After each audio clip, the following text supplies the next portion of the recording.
Hello and welcome to another episode of Rethinking Mental Wellbeing. This is our community podcast where we can talk about everything related to depression and anxiety. So my name is Andre and I want to thank you for being with me over the next half an hour as we share the space of lived experience where we can talk about how to live the best version of our authentic life. So, if you're ready, then I'm ready. Welcome to the podcast.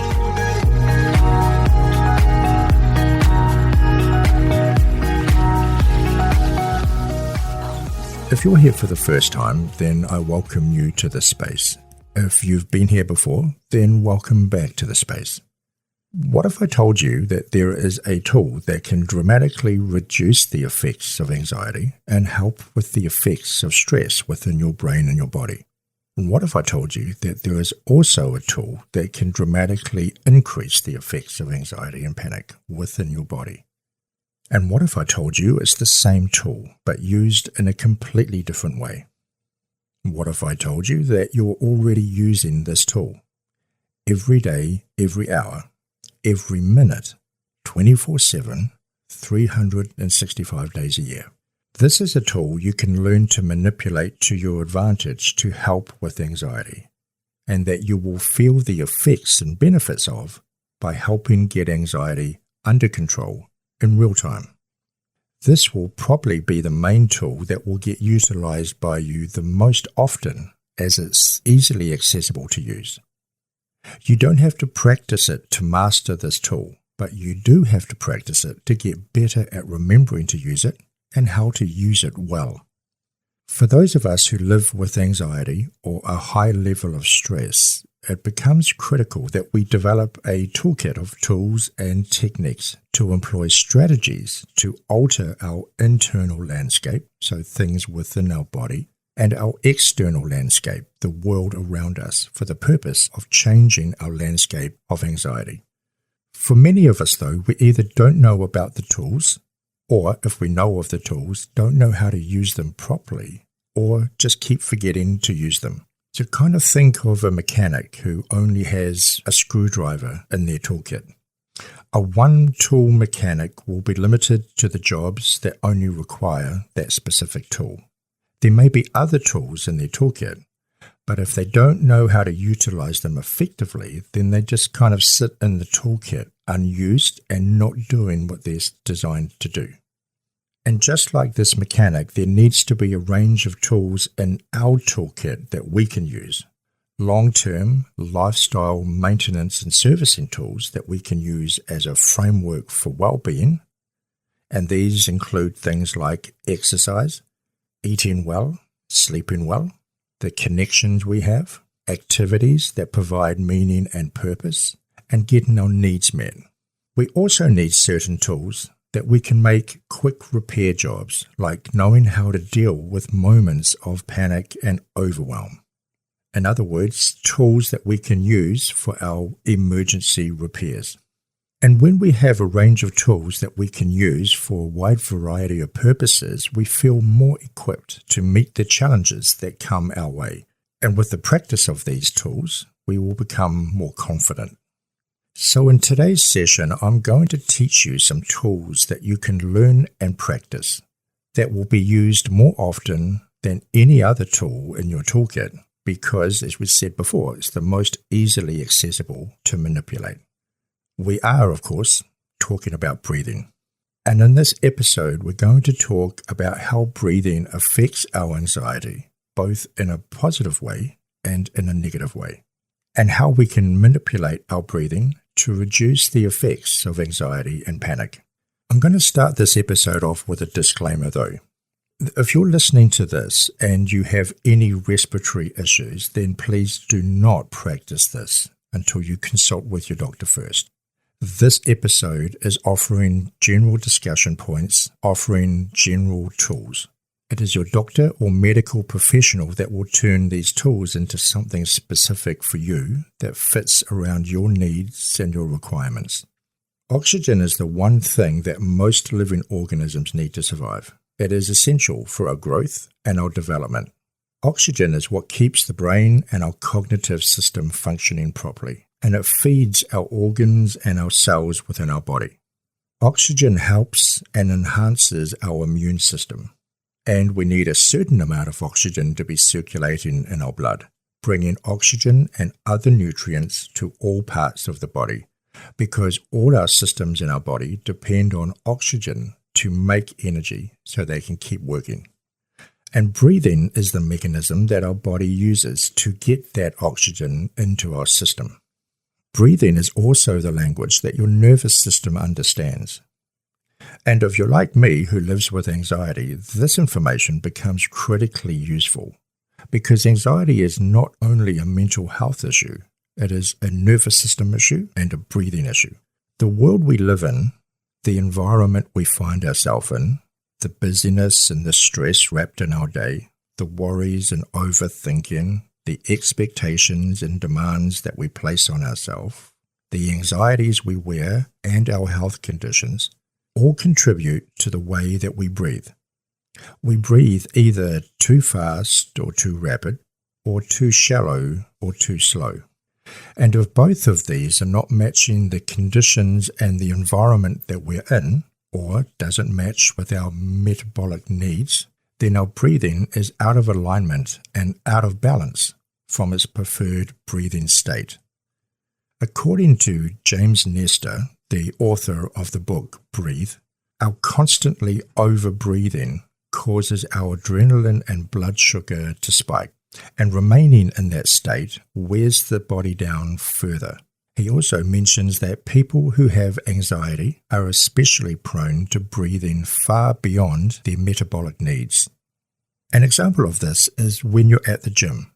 Your breathing when exercising will be rapid and fast, which fits the environment you're in, because that fits your needs and energy requirements of your metabolism. But if you're at home watching TV and breathing in the same fast-paced way, then that doesn't fit the requirements of your environment, and it is an environment to breathing mismatch.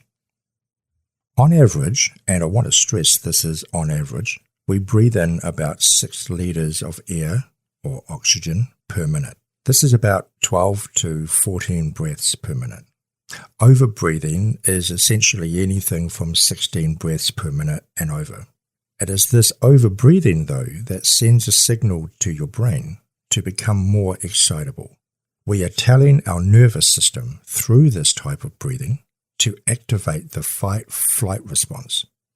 And it's this type of breathing that makes your internal system feel a state of panic and agitation. When we are under stress or feeling anxious or overwhelmed, it will affect and change the way that we breathe. There is an exchange relationship between oxygen, our breathing in, and carbon dioxide, our breathing out. This exchange is really important, and biologically we prefer to be in balance with this exchange. So, in other words, the right amount of oxygen and the right amount of carbon dioxide. Because too much oxygen or too much carbon dioxide or too little of both leads to health concerns and health risks, and it also leads to feelings of panic, anxiety, and overwhelm. You may have heard of the term hyperventilation. This is when we are breathing too quick or deeply, resulting in low levels of carbon dioxide in the blood. Hypoventilation is when we are breathing too slowly or shallow, resulting in a high level of carbon dioxide in your blood. You can feel the effects of a high level of carbon dioxide when you hold your breath. Don't do it now, but when you take a deep breath in and hold it, your blood is now saturated with oxygen. After a time, though, you're going to feel a hunger to let that breath out. In other words, you have less oxygen in your blood and a buildup of carbon dioxide. It is this buildup of carbon dioxide that is the reason why you feel a need to not breathe in, but to breathe out after holding your breath.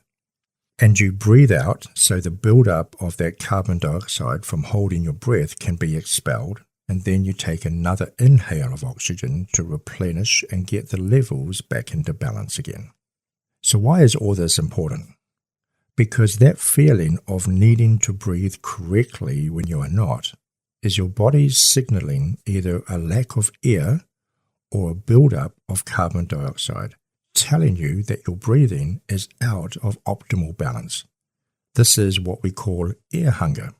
So this carbon dioxide buildup, which in turn triggers the brain's suffocation alert system, tries to rebalance by creating a hunger for air. And it's this alert alarm system that feels like suffocation to us. This makes us feel agitated. It makes us feel more panicked and more overwhelmed.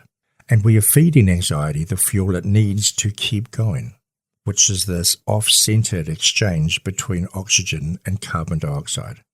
So again, just to go over these key points, if you retain too much carbon dioxide in your body and therefore not enough oxygen in your blood, you overbreathe to try and get more required oxygen, and you are now then hypoventilating. Hyperventilation is when you expel too much carbon dioxide. Both of these create a sense of panic inside your body that triggers this feeling of suffocation. Now you are not only stressed or anxious, you are now internally in a state of panic because our body is telling us we have either too much of this or not enough of this, and either one of those states causes an imbalance in our system. We are now out of balance, and our body responds appropriately, seeking to find ways to balance this delicate exchange by sending that signal of air hunger that we feel as panic. This balance of oxygen and carbon dioxide is constantly monitored by our internal system. And something else that I've talked about in previous episodes is our biological survival detector mechanism that we call fight or flight or freeze response. This is our ability to kick into high gear, into survival mode if we perceive a threat. This fight-flight response makes us ready to move.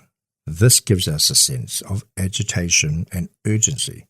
And so the quickest, most effective way that we can get this balance of oxygen and carbon dioxide back into a place of harmony is to consciously adjust our breathing. And the quickest way to tell our alert system to stand down, that we're okay, that we're safe, that nothing is hurting us, is also to consciously adjust our breathing. Breathing is the universal language that your nervous system understands. And breathing will be useful as a first responder by getting that balance of oxygen and carbon dioxide back into balance, therefore telling our brain and our body to stand down. So we're always breathing by default, that is, without consciously having to think about it. But your breathing will match the same frequency of your internal landscape, so things within your body, that includes thinking, your worries, your emotions, the impact of how we respond to stresses, how we fuel our body, and the things going on within our body, and your external landscape, so things outside your body, the overstimulation of the world around you, loud noises, large crowds, cluttered spaces, stressful social interactions, and even temperature all contribute to the sensory overload that impacts on your breathing. So let me illustrate that for you. You could be in the most calm, tranquil, peaceful environment, but if your internal landscape is overwhelmed with stresses and worries, emotions, panic, and distress, then your breathing will match that frequency. Your environment may be chaotic or overwhelming or overloading your senses, then your breathing will match that frequency. Both of these landscapes creates the sensation of overwhelm and panic. So breathing by default and left to its own devices will match the environment that demands the highest need. It takes a conscious effort to adjust your breathing to change the landscape of stress or anxiety. But when we understand that when we don't breathe well, that even the sensation of overwhelm is your brain and your body trying to communicate that you are outside of your preferred sensory frequency, then we can manipulate how we perceive both of these environments by the way we consciously and with intention adjust our breathing. If you do a simple Google search on relaxing breathing techniques, you're going to get tens of thousands of hits. And it's all too easy to get swamped in the volume of choices that are available to you. So I'm going to give you some general rules that can apply specifically to anxiety. So whether it's from an imbalance of this carbon dioxide or oxygen, or a nervous system reaction of being switched on ready for battle, this type of breathing that I'm about to show you follows a specific structure that your biology will interpret and understand. So this isn't about belief. It's not about your interpretation. It's not even about intellect. But breathing is the language of your biology. And because it's our biology we're speaking to by the way we breathe, it can be more effective than trying to get your mind and your brain back online when you're in a state of panic and overwhelm. So when it comes to anxiety or any kind of panic or stress exposure, we need to have quick and effective ways to be able to communicate to our nervous system that we are safe, that we are not in danger, that nothing is hurting us. Anxiety or panic are extremely difficult to try and have to think your way out of. In a state of anxiety or panic, we very quickly hyper-focus on the best ways out of the situation. But that often will only work if those ways out are known to us beforehand. If I was to go into a shopping mall and my social anxiety kicked in and I started to get overwhelmed, I would immediately be looking for the exits and for the places that would be quieter to get out of this overwhelming sensory overload and back into a state of balance and harmony. If I knew the area well and I knew the exits and the quiet places, I would be tuning in and narrowing my focus to make those exits stand out more. But if I didn't know where I was, if it was a completely new shopping mall and I didn't know where the exits were, I would become even more overwhelmed because I don't know what to focus on. And then I can't focus on the things I need to focus on, and that is a way out. And when we are in a state of this fight, flight, or freeze response, the part of the brain, the prefrontal cortex that you use to plan your way out or to find a solution, starts to slow down and becomes less effective. And I do want to stress again that if you have any respiratory issues, then discuss these with your doctor first to see if they work for your specific situation. Andrew Huberman is a neuroscientist and podcaster. He is an associate professor of neurobiology at the Stanford University School of Medicine. He also hosts the very popular Huberman Lab podcast. This is known as the physiological sigh. But before I get into that one, I'm going to talk about sighing in general and why we even do that in the first place. Some of the reasons why we sigh could be that there is an emotion behind it, like boredom or frustration. Sighing changes the level of oxygen in your blood. As we take a deep breath in, that is roughly about 2 to 5 times more volume of air than a normal breath we take. It inflates your lungs. We sigh when we've held our breath because we've been maybe concentrating on something. But no matter what the reason, the thing they all have in common is that you're not breathing properly. This could be due to stress, could be due to anxiety. But no matter what the cause, your biology is trying to get you back into that state of breathing balance again. And so we take a deep breath in that we call sighing. Have you ever noticed that you sigh a lot under stress or when you're anxious? So now you know why. It's almost like your body is saying, hey, you're not breathing properly. So let me just reset that for you. And you take a deep breath in.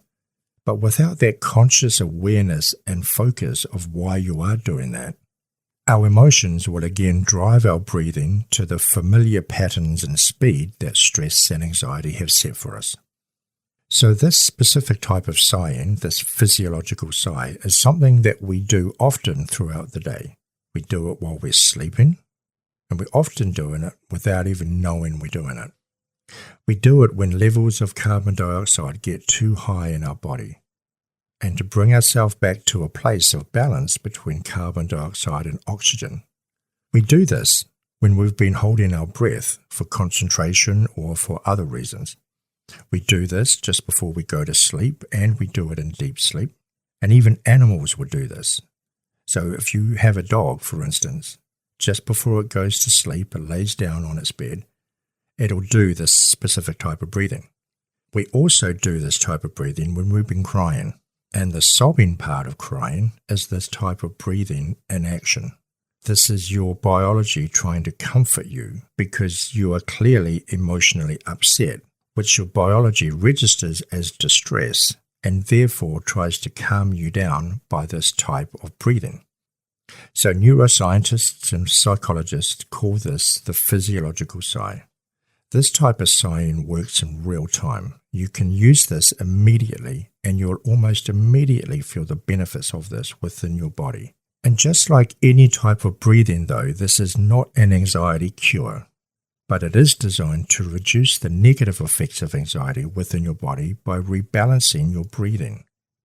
So what I'm going to do is walk you through how to do this, then I'm going to demonstrate this once, and then we're going to practice this twice so you can see how to do it and follow along with me.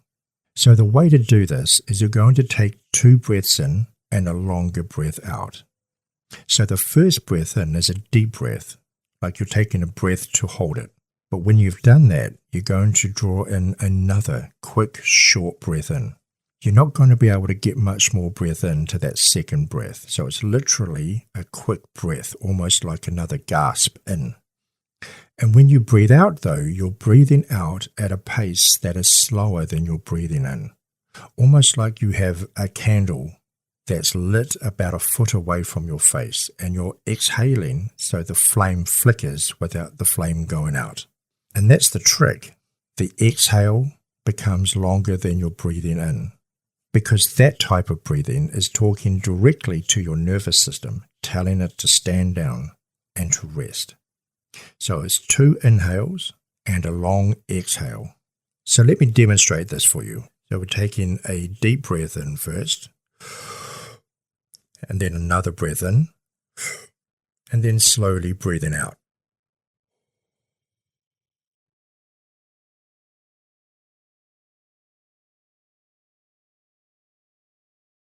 If you're doing this for the first time and learning how to do this, you will know you breathed out fully because your shoulders will move down and you'll feel the clothes over your shoulder start to move. So let's do this together. Let's take a deep breath in, and another one, and then breathe out.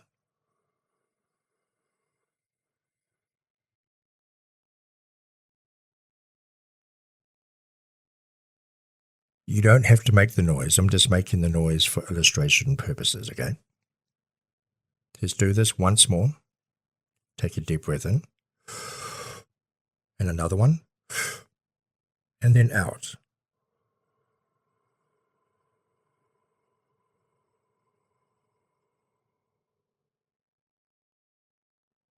There's this beautiful place at the bottom of that out breath, if you've done this a few times. And you notice in that place, you don't have to immediately take another breath in. You can sit in this non-breathing state for a few seconds. That, for me, is the most peaceful place on earth. And your breathing out offloads the excess carbon dioxide that you have in your body that gives you that sense of panic. So the purpose of this specific type of breathing is to reduce the feeling of panic, to get your cognitive function back online, and to start to relax your body a bit.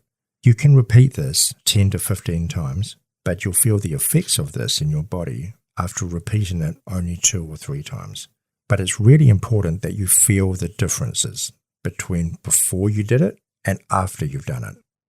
So again, let's make it quite clear that these breathing techniques will not necessarily get rid of anxiety, because that's not the focus. But rather, it's a tool that you can use significantly to reduce it down so you can employ other tools to help you through it. So that's the first tool, the physiological sigh, a quick, effective breathing technique that you can use at any time for anxiety or anxiety-type conditions. And it may be helpful to set a reminder as you are learning to remember to use this, either on your phone or with notes around the house, to practice them often. I have a list on my phone that when anxiety overwhelms me, I can look at the list of strategies that I have instead of having to try and think my way out of things. especially in the middle of an anxiety attack, which is extremely hard to do. I know some people who practice this by setting an alarm on their phone that goes off maybe every 2 hours or every 4 hours that reminds them to spend 2 minutes practicing this type of breathing. So as we mentioned before, you also want to notice when you practice how you feel afterwards. When you notice that difference between the way your body felt when you're stressed and how your body feels after you've breathed, that's really important, because noticing how that feels in your body, it starts to create almost like a bookmark in your brain that you can remind yourself that this is what it feels like when I practice this type of breathing. So this is the first tool that we're going to put in our toolkit. This physiological sigh helps reduce the effects of anxiety and panic. So practice them often, remind yourself often to do them, and feel the benefits of having done them. So that's all I've got for this episode. Thank you for joining me today, and I hope that you've got something useful from this discussion. And if you have any questions you would like us to discuss on future episodes, then please email me at rethinkingmentalwellbeing@gmail.com. I'd love to hear from you. So until then, go well, go in peace, have a great week, and we'll see you next time.